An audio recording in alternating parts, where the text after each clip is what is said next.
더불어민주당이 이재명 피습과 관련해 가짜뉴스 등에 대응하는 대책기구를 만들기로 했다는 소식 어제 전에 들으신 분들 계실 겁니다.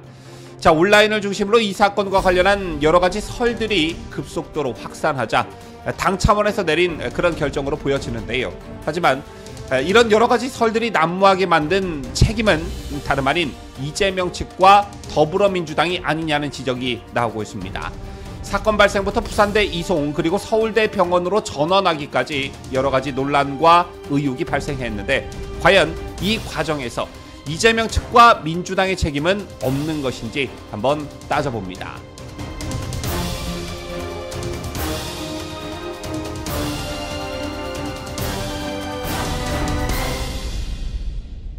시청자 여러분 안녕하십니까? 뉴스데일리 베스트 미네커입니다. 제가 어제 이재명 관련 뉴스를 전해드리면서 이재명을 향해 우리나라 정치권의 문제적 인물이다 이런 표현을 썼습니다. 그도 그럴 것이 이재명을 둘러싸고 벌어지는 일들을 보면 어느 하나 논란 없이 그냥 넘어가는 일이 없기 때문입니다. 자, 이번 피습 사건 전에 무슨 일이 있었습니까? 한때 이재명 단식 논란이 언론을 뜨겁게 달궜던 그런 때가 있었습니다. 단식 현장 첫날부터 등장한 보온병 안의 물체와 관련해 끊임없는 의혹이 제기되며 논란이 뒤따랐고요. 그 뒤로도 출퇴근 단식, 방탄 단식, 국면 전환용 단식, 웰빙 단식, 내로남불 단식 등의 수식어가 한둘이 아니었습니다. 또한 이재명의 지지자들이 국회에 몰리면서 크고 작은 일들이 벌어졌는데 급기야 이재명 지지자로 추정되는 여성이 흉기 난동을 벌여 경찰 2명이 부상을 입는 일도 있었습니다. 지난 우리 정치의 역사를 보면 단식 투쟁이라는 것은 종종 있어 왔지만 이재명의 단식만큼 많은 논란을 일으킨 적도 없었을 것입니다. 자, 그리고 이번 피습 사건과 관련해서도 그렇습니다. 더불어민주당이 이재명 피습과 관련해 가짜뉴스 등에 대응하는 대책기구를 만들기로 했다는 소식 어제 전해졌는데요. 물론 현재 유튜브를 비롯한 온라인상에서 벌어지는 이 논란과 관련한 여러 가지 설들과 가짜뉴스들이 난무한 것은 사실입니다. 자, 이건 어느 한쪽 진영에만 국한된 것은 아닌데 이재명의 극성 지지자들은 인터넷 공간에서 윤석열, 김건희 사주로 벌어진 일이라던가 악마들이 의료진을 매수할지 모른다라던가 황당한 주장을 펼치는가 하면 반대 진영도 칼이 아니라 나무젓가락, 민주당의 자작극 쇼 등에 확인되지 않은 설들이 확산하고 있습니다. 또한 이런 분위기에 편승해 섬뜩한 추가 테러 살인 예고글까지 나오고 있는 실정이 있죠. 더 기가 막힌 건 일부 야당 정치인들이 이 사건을 정부와 여당 탓으로 돌리면서 막말을 쏟아내고 있다는 점입니다. 이경천 민주당 부대변인은 대통령이 민생은 뒷전이고 카르텔 이념 운운하며 국민 분열을 극대화하니 이런 일이 벌어지는 것 아닌가라고 했고 같은 당 양이원영 의원도 자신의 정적을 제거하기 위해 공적 권한을 사적으로 이용하는 권력과 정치 이제는 그만둬야 한다라고 했습니다. 비논리적 주장과 궤변으로 이 사건을 빌미삼아 정부 여당을 코너에 몰고 음모론을 키우려는 선동정치 그 이상 그 이하도 아니라는 것이죠. 자, 또한 이번 피습 사태를 계기로 친명계 안민석 의원을 필두로 친명계가 이낙연 신당은 물 건너갔다라는 공세를 펴고 나섰고 이에 친낙계가 격앙된 모습을 보이기도 했습니다. 왜 이 사건을 정치적으로 이용하냐라는 것이죠. 자, 다시 이 사건의 본질로 돌아와 이번 이재명 피습 사건과 관련해 여러 가지 의문점 그리고 논란의 소지를 만든 게 과연 누구인가? 이 점을 한번 따져보고 생각해보자는 겁니다. 먼저 오늘 이런 보도가 있었죠. 자, 오늘 아침 조선일보 보도에 따르면 민주당이 먼저 헬기 이송 요청을 했다는 보도가 있었습니다. 이재명의 헬기 이송과 관련해 부산대 병원 관계자는 당시 민주당 당직자가 서울대 병원으로 가겠다는 얘기를 먼저 했다 이렇게 밝혔습니다. 이에 따라 부산 소방본부 관계자는 부산대 병원이 이재명의 헬기 이송을 요청했고 서울대 병원은 소방청의 헬기 이송을 요청했다고 하는데요. 자, 이런 과정을 거쳐 부산소방본부와 소방청이 협의를 했고 최종적으로는 부산본부가 이재명의 헬기 이송을 결정했다는 것입니다.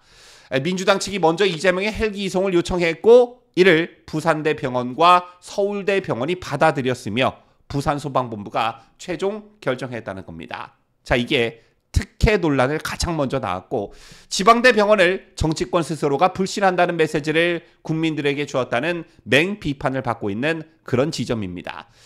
특혜 논란과 관련해서는 일반 시민들도 앞으로 이렇게 119 헬기를 이용할 수가 있는 거냐라는 비판 여론이 빗발쳤고 서울대 병원을 간 것과 관련해서는 정치권이 먼저 나서 지방병원을 대놓고 무시한 것이 아니냐라는 비판 여론에 직면하기도 했습니다. 더군다나 권역외상센터는 부산대병원이 우리나라 최상위권인데도 이재명은 권역외상센터도 없는 서울대병원으로 갔다라는 겁니다. 그런데 이게 또 추가적으로 무슨 논란을 낳았느냐?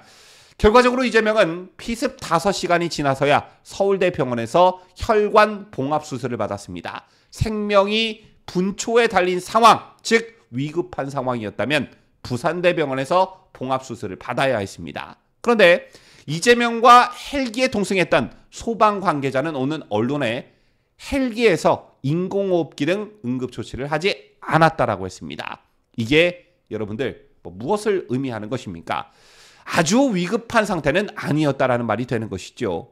이처럼 이재명이 입은 부상이 심각하지 않다라는 정황 증거들이 언론을 통해 드러나면서 여러 가지 2차, 3차 썰들과 가짜 뉴스들이 퍼지고 있는 원흉이 되고 있는 것입니다. 만약 부산대병원에서 그냥 이재명이 수술을 받았다면 추가적인 논란이 발생하지 않았을 것입니다.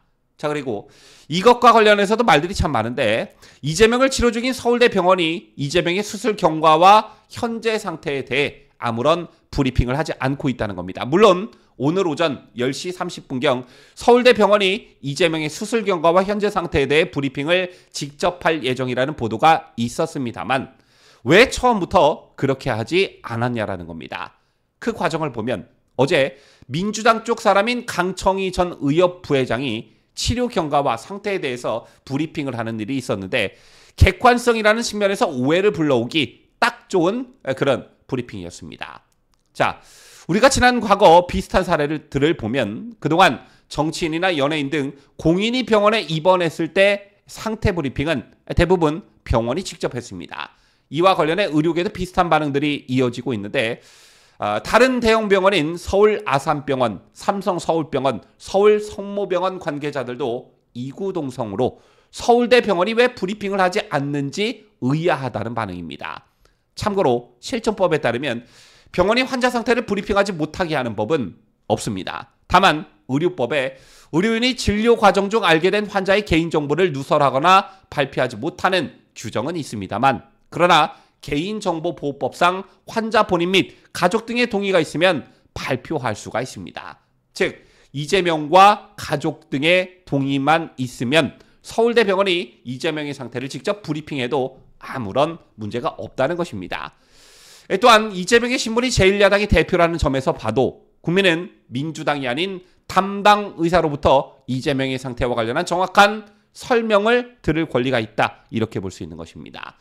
불필요한 추측과 썰들이 발생하지 않게 하기 위해서라도 민주당 쪽 사람이 아니라 객관성을 담보하는 병원 측에서 브리핑을 하는 게 맞다라는 것이죠.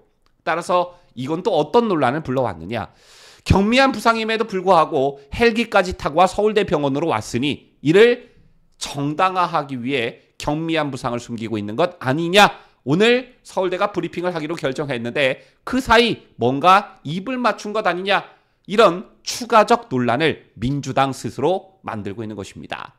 따라서 이재명 피습 사건과 관련해 벌어지고 있는 여러 가지 논란들을 보면 물론 황당무계한 억측과 가짜 뉴스들이 퍼지고 있는 게 사실이지만 이재명 측 또는 민주당 측이 자초한 측면도 없지는 않다. 저는 이렇게 생각합니다. 지금까지 저는 자유대한민국을 수호하는 뉴스데일리 베스트 민앵커였습니다.